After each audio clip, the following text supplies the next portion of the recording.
Good morning, it's Sunday the 19th of August, it's 7 AM and it's way too early to be going to work. So firstly, I just want to apologise because I've just been in my bag to get the mic out to film this section and realised I've left it at home, which doesn't help when you're trying to get decent audio on your videos, and like a numpty, you've left your mic. So I'm just wanting to tell you what to expect in this week's video.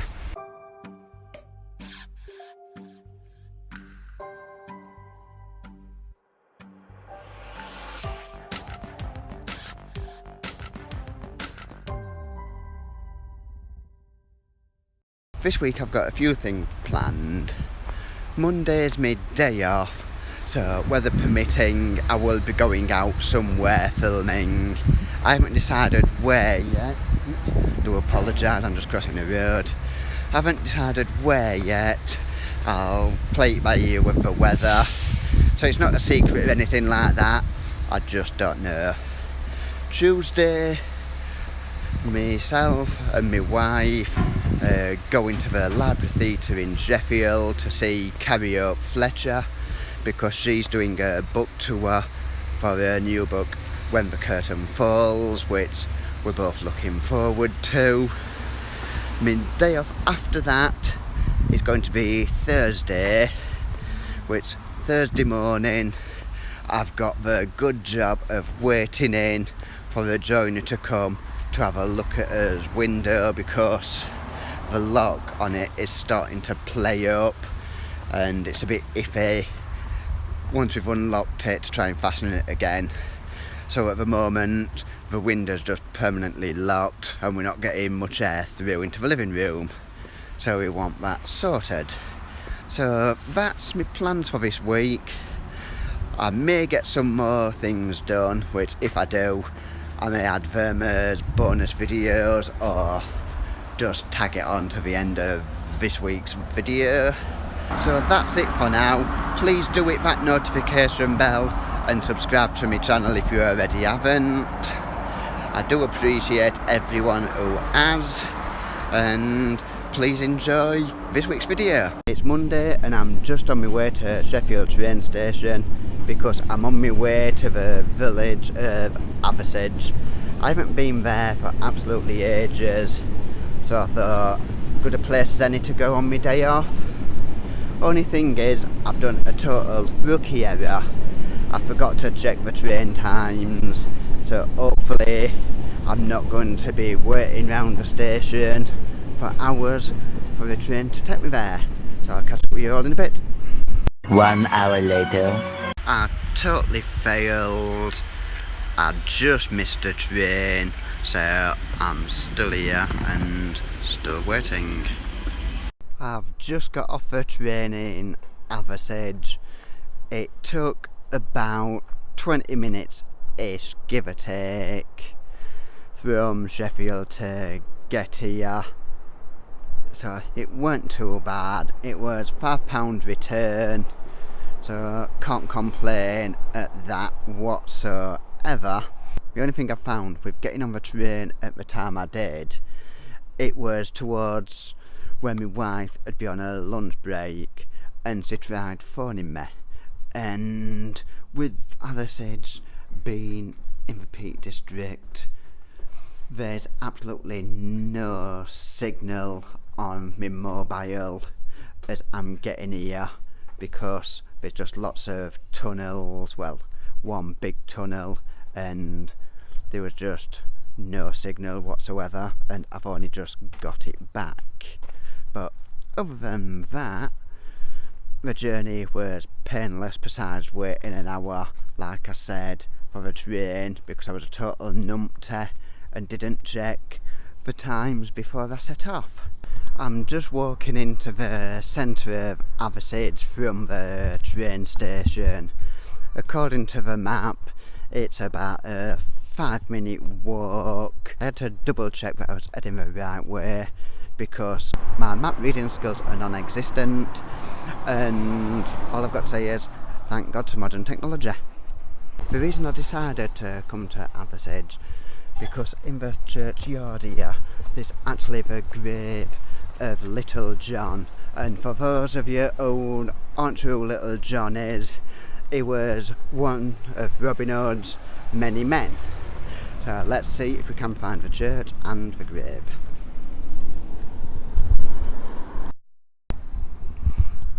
I'm heading up towards the church, up this, well, very steep little embankment, which strangely enough is called Church Bank.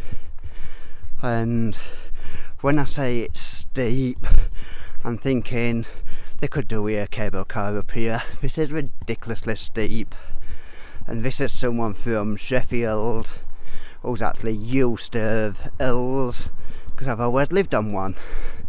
But by heck, this is one heck of a steep road. I'm glad I'm not cycling up here, because honestly I don't think I would have been able to. So let's see if we can find this church, because apparently it's just up here according to the sign. That was good timing. Oh, worst case, when you're trying to find somewhere, you make a fool of yourself by saying where is it, and then you either find it or see a sign. And I am actually starting to think I am so out of shape, I'm out of breath with just walking up this hill.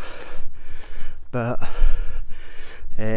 you've got to do it or you'll never find new places. So let's see if we can find this gravesite. I've no idea whereabouts it is in the church, but hopefully it will be marked where to go, because obviously there's lots of people who come here trying to find this grave. And if I recall right, it can't be missed, because even though it was called Little John, the guy was huge.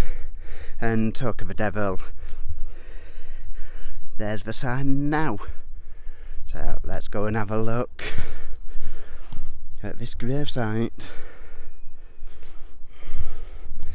So here we have the grave of Little John, who was one of Robin Hood's men, I'll say.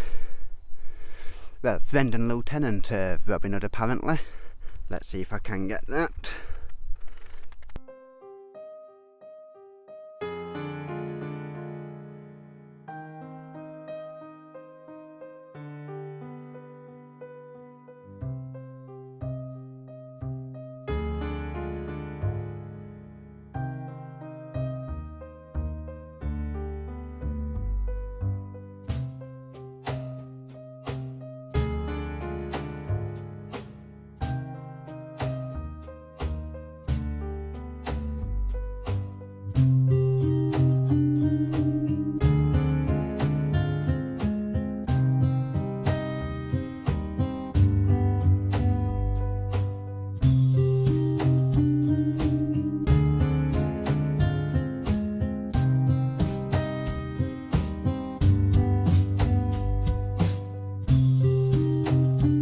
Not a religious person at all, but this is one amazing building.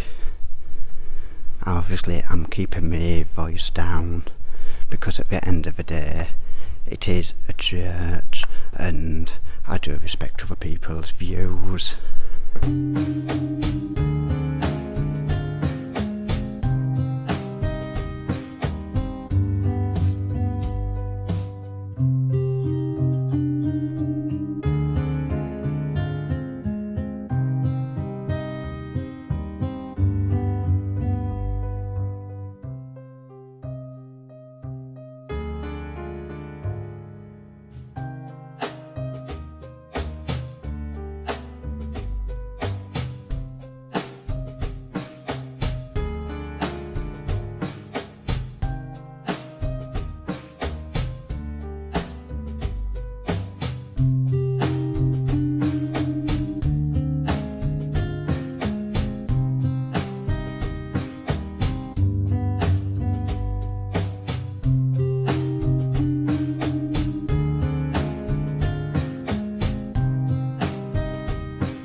that goes in these windows is absolutely outstanding.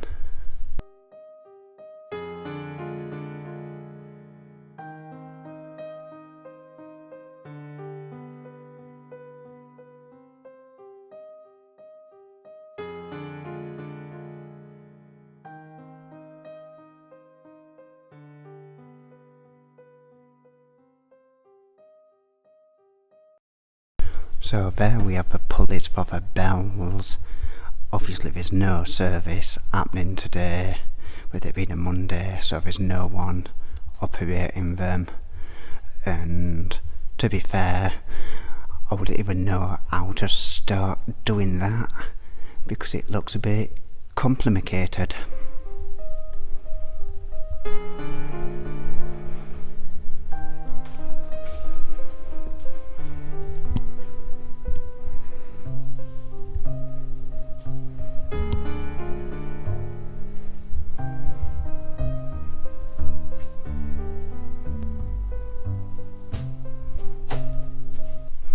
So the church itself is St Michael's and All Angels. Like I said, it is just an outstanding building, and if you ever are in the area, I do recommend you pop along, have a look, whether you're religious or not, because like I said, I'm not, but I can appreciate the magnificence of buildings like this, because the amount of work that goes into building something like this is just amazing.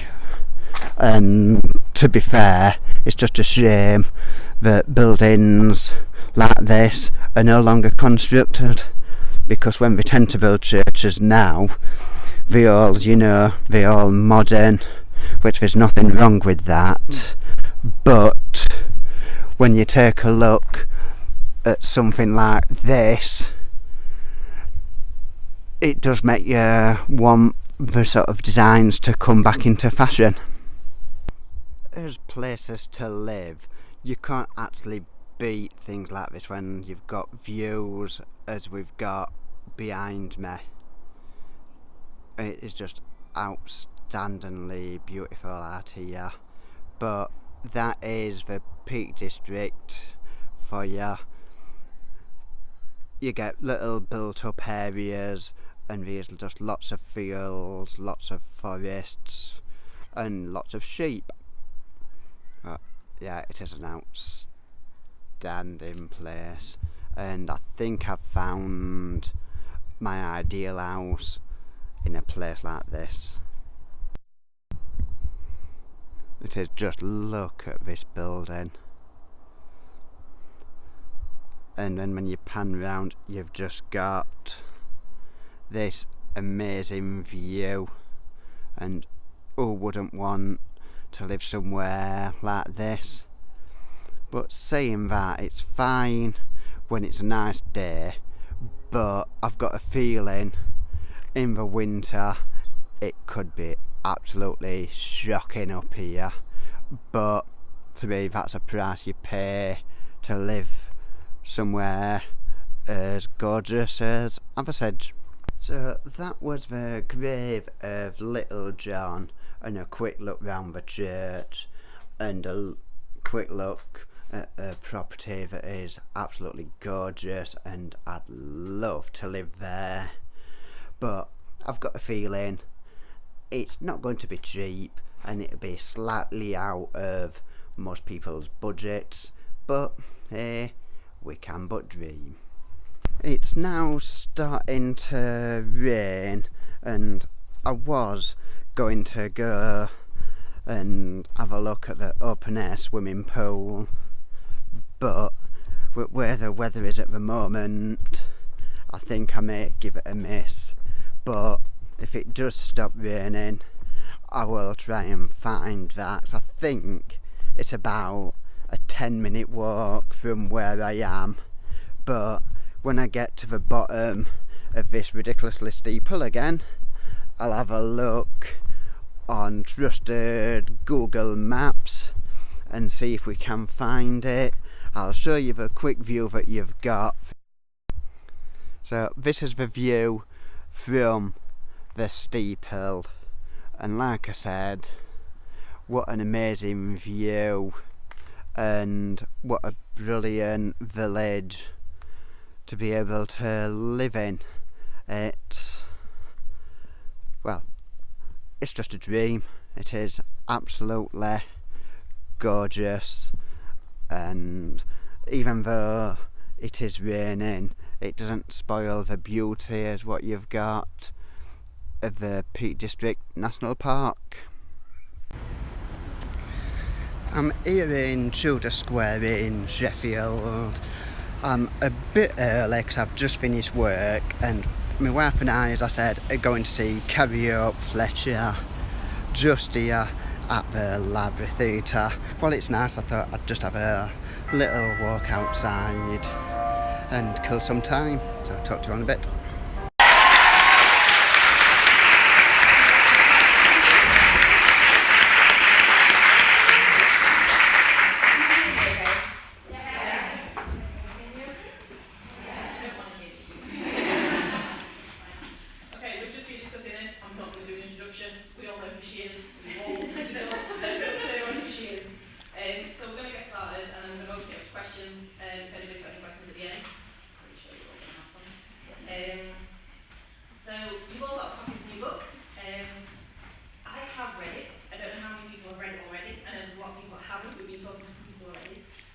So I have kept the interview sort of very non-book specific.